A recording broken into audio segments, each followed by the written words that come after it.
Hey guys, and welcome to episode 13 of Forgecraft 2. I've been away for a while, as you know, and did one episode in between. I was still sick, unfortunately, so there's been a couple of days there where you missed more content, unfortunately. I wasn't as well as I thought I was, put it that way. But we're back on pace. We've got to do episode 13 now and keep going. But the thing is, Forgecraft 2 is a very short-lived server.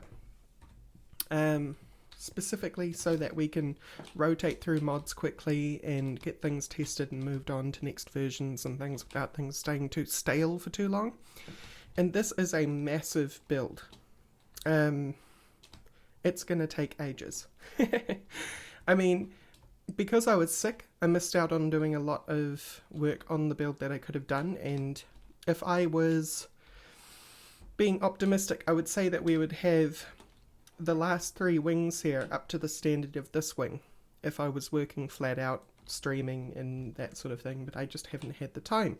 And because the deadline for Forgecraft 2 going down has come, or is quickly coming, I want to make sure that this building is saved. So, for this version of Forgecraft 2, we're not going to complete this build. So what are we going to do about that? Well, first of all, I'll tell you that this season will continue through to the next Forgecraft 2.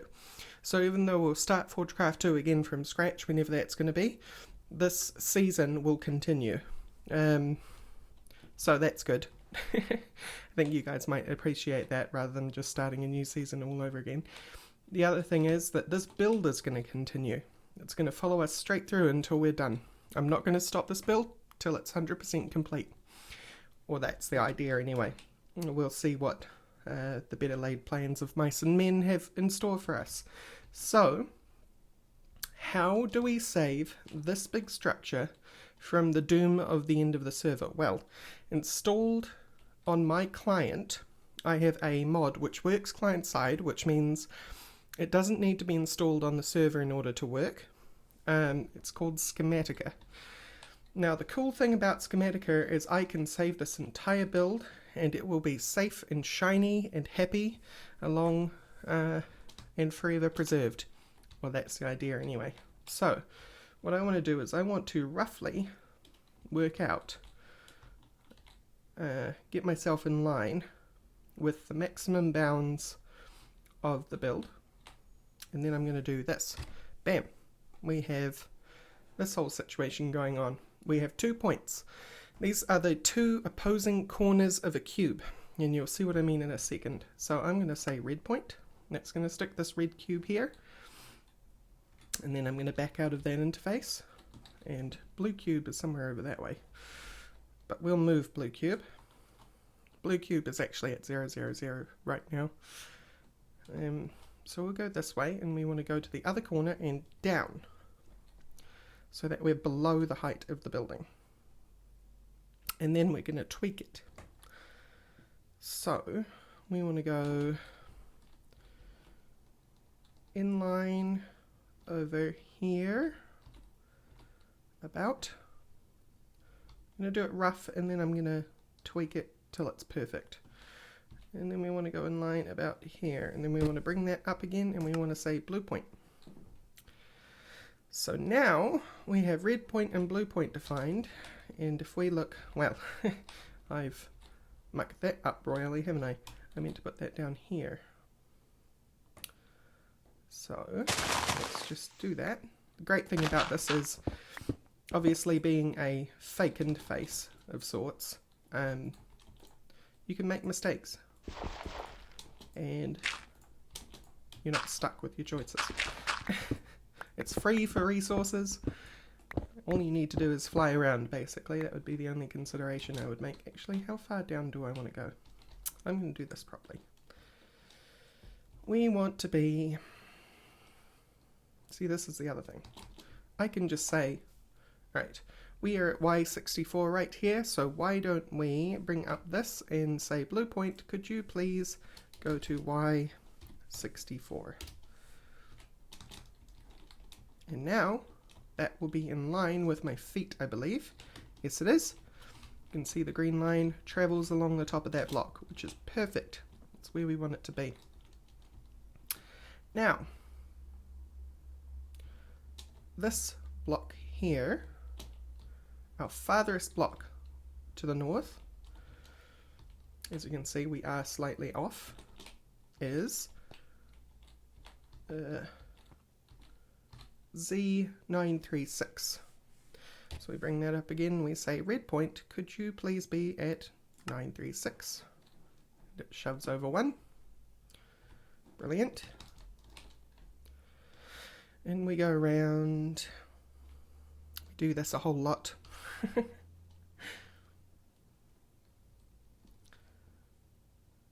I'm just showing you this because it's going to be awesome for your builds. If you're ever afraid of putting in too much effort, Schematica comes to your rescue and it lets you save projects without them being doomed. And you can do it regardless of what server you're on. The server can't stop you from having Schematica installed. It can stop you from doing something that I'm going to show you in creative mode, but it can't stop you from at least saving your work. Sorry, I'm just speaking sentences and trying to figure out where I'm at. So I want Z minus 117. Wrong direction. There we go. That is correctly out that way. So this episode's going to be a bit of an admin episode again, but it's useful, I think, to show you guys this stuff because you can put it to use and it's not as well known as I would hope it would be. And in fact, if I'm going to be cheeky about things, I will let you know that Steam and Steel is implementing, Steam and Steel being the mod that I am making along with Foidrant Factotum and Atomicblom and Kihira and Scott Killen and a couple of other people. 1128. Yes, 1128. And the we're using this whole Schematica system in order for us to be able to manually create buildings to generate within the world. And then have them show up in the mod. So what we do is we save the schematics and then the mod loads those schematics as part of its internal structure in order to spawn the ruins and stuff around your world. It's pretty neat stuff. And that's already perfectly laid out. So now I just need to get the height right, and this is the highest point on this building.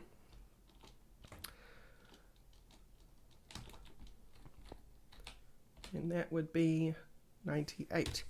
So why 98? And then we have it. So that should be the entire building saved. And what I will do is now I will go into here and I will say cruciform building save. And the whole thing, 169 chunks, is saved into the cruciform building schematic as well as everything in it. So I'm going to cut briefly and then I'm going to see you in creative. Alright guys, here we are in creative. Now,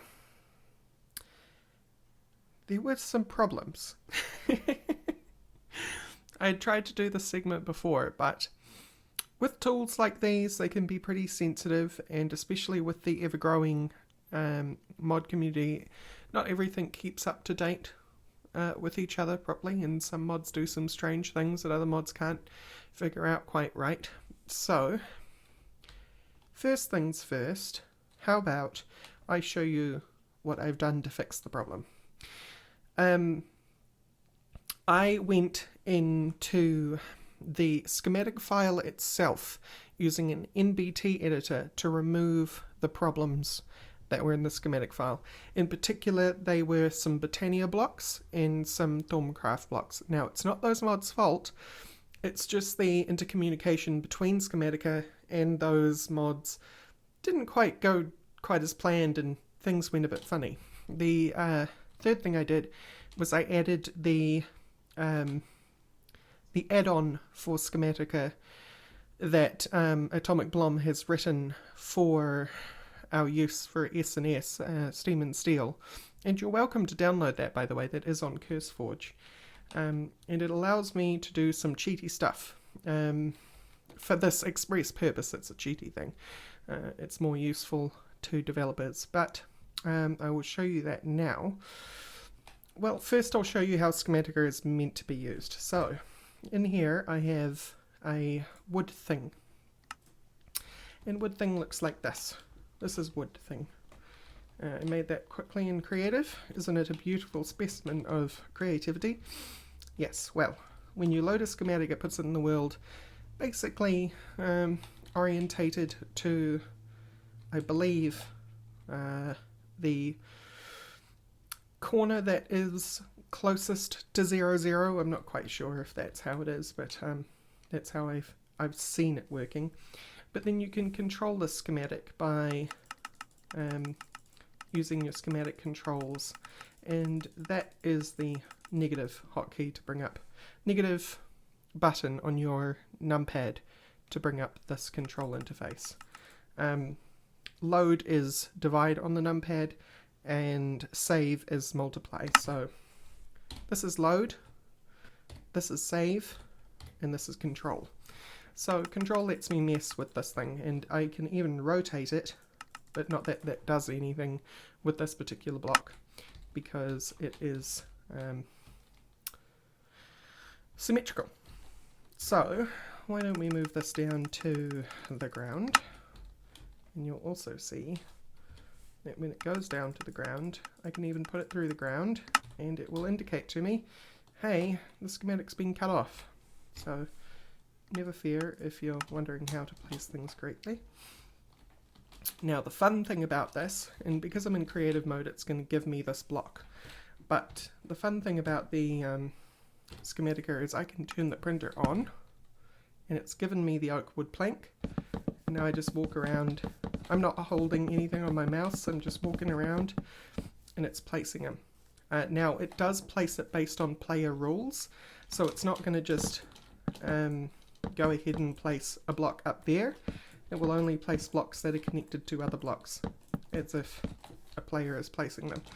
And that goes the same with things like log. No, that's not going to work, is it? I think Minecraft just calls it wood. Wow, Minecraft's creative interface is so slow with searching. Yeah, there we go. So, if your schematic has this log lined up like this, it will place the bottom one correctly, and then everyone incidentally upwards. But if you had something that was like this at the top, see, like this at the top, which isn't easy for a schematic to do, you have to manually place that block and then break it, and it'll do it for you. So it is determined on your orientation, just like normal player rules as well. So that's how we do things normally, but we're not interested in doing things normally. We're interested in doing things the cheaty way. Now the cruciform building, the other reason I did it this way is because the cruciform building is absolutely enormous. And I wasn't going to sit here for the episode and reprint like I did with that, the cruciform building. So using schematic meta blocks. By the way, Schematica is by Lunatrius, and Schematic Meta Blocks is by Atomicblom. So Schematic Meta Blocks is an add-on for Lunatrius's Schematica. Okay, just to make sure that that is clear. But if we open chat and say SMB, Schematic Meta Blocks, load schematic. Now I know the name of that schematic. It's cruciform building. I believe it is case sensitive, so, and then we just sit here. You'll notice the animals have stopped moving for the most part, but you'll see very soon, there it goes, here's our cruciform building. Now there's going to be some very strange things, but that's mostly from my NBT editing that I had to do in order to save this. So I'll go over some best practices, which I didn't follow through with when I made this, but you'll see we have a floating version of exactly what we saved from Forgecraft 2 with some strange changes, and I'll go over those. Like this. We seem to have some very bizarre looking things going on. It's okay. What matters is that the building itself was preserved. That is the most important thing. Because there was no way in heck that I was going to go from the beginning and have to plan out all the distances and things all over again. I'd much prefer just to have a schematic. I don't even mind that the micro blocks are a bit funky, because I can just run through the building and rebuild them myself quite easily later in the next series. So let's go over the problems that come with Schematica that you need to be aware of. Tile entities can be very, very complex. And certain mods do tile entities a certain way, and Schematica may not necessarily know how to deal with that information, and so when it puts it back into the world, screwed up things can happen. Now, there is a couple of things that have happened here specifically, like you'll remember this is my Botania stuff, but because I had to go through and delete the Botania stuff, references to blocks in the file still existed. Don't expect you guys to understand what I'm saying so much, but just follow with me. So when it came time to print this thing out, it just decided to throw down whatever it could think of in a way, and it decided that a mana spreader was an Eldritch portal, an open one. Yes, they do work. No, I'm not going to demonstrate it. In fact, goodbye. And carpenter's blocks don't seem to deal well with it. Certain ones do. You can see that the oak fancy sign from Bibliocraft worked really well. It is in perfect shape, but these carpenter blocks aren't so lucky, unfortunately. What else is different? Well, all the Botania flowers that were lying around have become Forgecraft obelisks. I'm not sure why the Botania stuff specifically got replaced with this, but most of the Botania stuff got replaced with Forgecraft stuff, which is very strange. Might be a part of Forgecraft which tries to deal with problems. Here's an arcane locking mechanism from the boss door in the Outer Lands. Here is a whole lot of blood magic alchemical calcinators. Crusted taint thing. This was obviously a real Eldritch obelisk. This was actually what first made me have to NBT edit the file, by the way, is because whenever I'd come to look at the schematic, I would just be blinded. The screen would turn like a light shade of blue whenever I looked in the direction of a real obelisk as a schematic. The reason I think it's not happening here whenever I see an obelisk is specifically because the obelisk is already placed in the world and isn't a hologram version. The hologram versions blinded me and I couldn't look at the schematic. And then when I went to rescue the building by using schematic meta blocks, Botania crashed me, so I removed the Botania stuff, well, as much as I could anyway, which is fun. So what I'm going to do now is I am going to clean this thing up. Basically I'm going to remove anything that isn't the building, and remove the bits of my base, and then we'll come back once it's just the building. See you soon. Okay, so for the most part everything is removed, although you managed to miss my eye. I've left this giant chunk of terrain here, but it's a good thing I did, because the intention now is to show you what I was going to do to make it easy for me to put it in game in the next server, because obviously when Forgecraft 2 starts up again, I obviously can't just spawn it into the world like I did with the schematic meta blocks. I just wouldn't be allowed to. It wouldn't be very good server etiquette, so I'd have to print it like I showed you with that wood thing example. So what I'm going to do now is I'm going to break the building up into 5 different schematics, and I'll show you the first one, and then I'll blink over to having all the 5, at which point I'll show you how I'll put it back together in Creative. As an example, I'll just probably put those 2 back together, and then you'll get the idea. So what we're going to do here is, and I'm going to make sure that I always do it the same way, so south east is going to be the red point, and north west is going to be the blue point. Excuse me, I missed another block.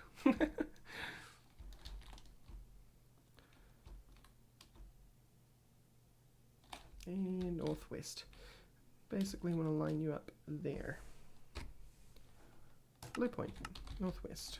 Okay, so we do the same thing we did with the entire building, as we just adjust this until it's right. And we want you to go up to about there. Doesn't really matter how high it is, just as long as the bottom is always the same, which is going to be determined by our red point. And we want blue to come out some more. This way? No, this way. So there is that edge inside the box. And we make sure red is on point. Wrong one. That's correct. That is certainly off. Fit that in. That's perfect. And we make sure that you are aligned. You need to be 2 blocks down. One more. Okay. So that is the east wing saved. Now I've got a little extra air floating up here, and I don't really mind that, but for the sake of discipline, let's make sure that that is correct. Yep. Alright. So that will capture all of our east wing. And so now I'm just simply going to go cruciform building east wing. CBEW. Save. Now I'll come back once I have the other 4. Okay, I'm back. I've just taken the 5th schematic, and now I'm going to show you how I would put this back together. Oh, look at that. More junk has survived. But the good thing about the way that we've just broken this up means that we don't have to deal with junk terrain in the future, which, you know, is the good part about all this. So because we'd be doing this the normal way with Schematica, you'd have to use these. Now, because of the way that I've trimmed things and cleaned things up, Schematica won't have a problem loading them. So we take the hub, which is CBH, cruciform building hub. Done. And there is the hub section of the building. And I missed some parts there, but we don't have to include those, which is the nice thing. So, for example, because this gets placed in its natural direction, I believe this is the north side, let's take some, or rather, because we are in Creative, I'm just going to swap this back. Oh dear. Never mind. It's still about. Normal Creative, please. Didn't do that fast enough. Okay, you're over here. Nice purple box to tell you where it is. Now what I meant to do was to get into normal Creative mode, because I'm not too sure how Schematica will react to Creative Plus from NEI. It may work, it may not. I just decided to do it this way. So then we stick on the printer mode on, and then we have to give it something to start building from. So let's grab some stone. I will just, for the sake of this build, we're just gonna build this all the way up. I'm totally out of practice with this stuff. Creative mode. Jeez. We're a little bit off, but that's okay, because now printer mode will work. Yay, printer mode! And I'm just not going to do the whole building, obviously. I'm only just going to do this, so that I get to show you how it's going to work. Because you can't have multiple schematics loaded at a time, right?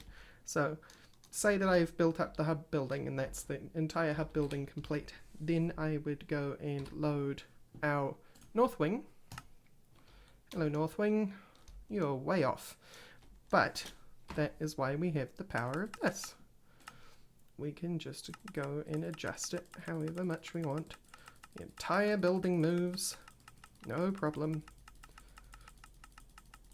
And the way that I've made the schematic is so that I can line it up really, really easily.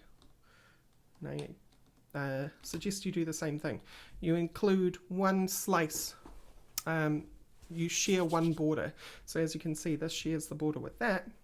So I can just adjust it based on this. We'll drop it down. Oh, there it goes. Perfect. Perfect. So this is the hub. I'd be standing inside a completed hub by now. And here's the north wing. And then we'd just start printing off the north wing. So I'd come down here and off I go, or his printer turned it off. There we go.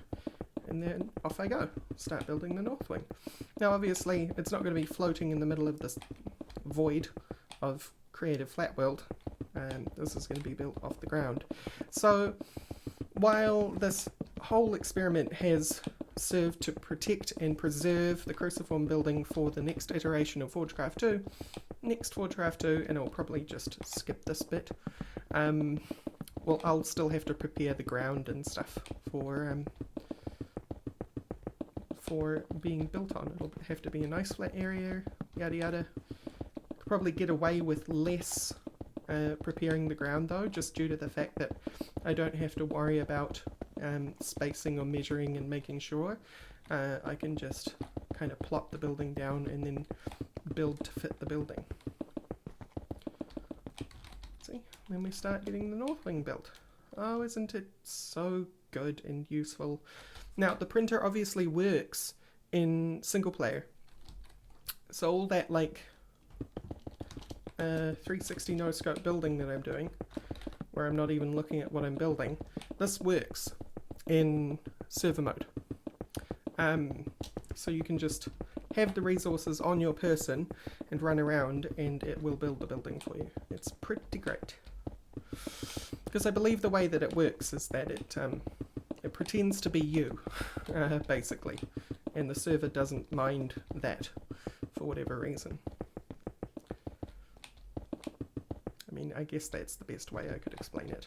So yeah, so that is how we preserve the cruciform building. So now I have the beautiful cruciform building in all its unfinished glory, saved as 5 sections: the east wing, the hub, the north wing, the south wing, and the west wing.